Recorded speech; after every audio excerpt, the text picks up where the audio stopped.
Hello दोस्तों, नमस्कार, प्रणाम। हम भोजपुरिया भाई। तब एगो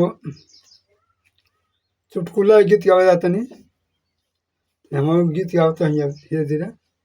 जब लॉन्ग ब्लॉक वीडियो बनाओगे तो कौन सी वीडियो हम बनाएं?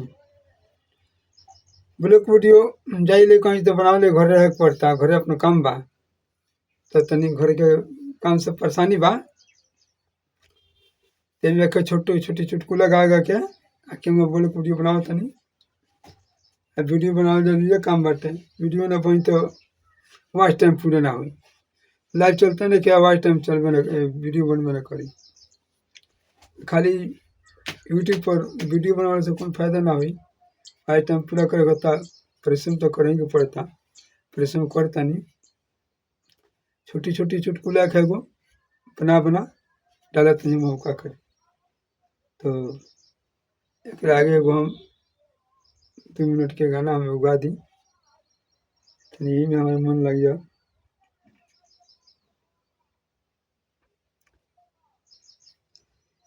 सोन के बनई बन जबले, सोन के बनई बन जबले, नाक के नथियावा हो, तकियावा धके सूते परी, तेजिया पपियावा हो, तकियावा धके सूते परी, तेजिया पपियावा हो तो यवा धके सूते परी।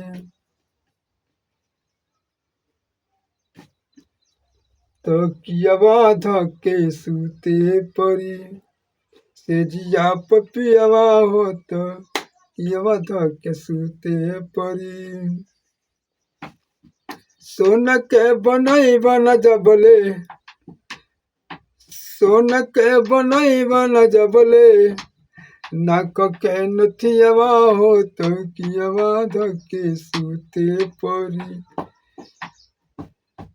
सेजिया पपियावा हो तो कियावा धके सूते परी, सेजिया पपियावा हो तो कियावा धके सूते परी।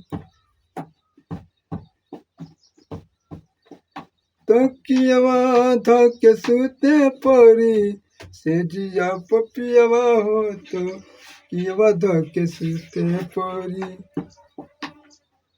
आवेला कमा के तो, आवेला कमा के तो घर भर के बाटेला, आवेला कमा के तो घर भर के बाटेला। हम कुछ मांगिले तो, हम कुछ मांगिले तो गाड़ी दिल डांटेला, तो कियावा धके सूते परी, सेजिया पपियावा हो तो कियावा धके सूते परी, सेजिया पपियावा हो तो कियावा धके सूते परी। सोन के बनई बन जबले, सोन के बनई बन जबले, नाक के नथियावा हो, सेजिया तकियावा धके सूते परी, सेजिया पपियावा हो तकियावा धके सूते परी। हे झुमका झुमकावा तारी, हे झुमका झुमकावा तारी, सास जी के थियावा हो तकियावा धके सूते परी, सेजिया पपियावा हो, सेजियावा धके सूते परी, सेजिया पपियावा हो तकियावा धके सूते परी। तोहके तार साथ बहामो, तोहके तार साथ बहामो, हम हूँ जब पियावा हो तो किवा धके सूते परी, सेजिया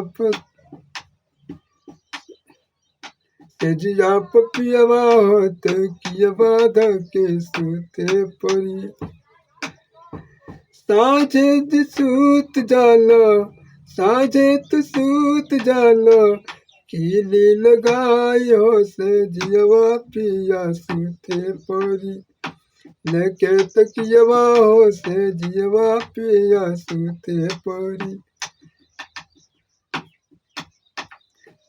सोना के बनई बन जबले सोना के बनई बन जबले नाक के नतियवा हो से जियवा पिया सुते परी के तकियवा हो से जियवा पिया सुते परी। तब हम अपन यही जा अपन गाना रुको तन वीडियो। अब अगर हमारा गाना अच्छा लगी वीडियो हमारा अच्छा लगी तो लाइक और शेयर कमेंट कर जरा बोलेगी कि हमारे तो मनोबल बढ़ी कि हम वीडियो एक से अच्छा बनाए और बनावत तानी लेकिन तनी टाइम निकल मैं काम से व्यस्त रहता नहीं काम में व्यस्त बहुत ज़्यादा काम पड़ जाता। अब यही के चलते हमारे वीडियो सही बन नहीं पावा बनाओ तो वीडियो हम बनाए तनी काम के व्यवस्था खत्म हो जाए तो हम वीडियो बना अच्छा शुरू कर दें।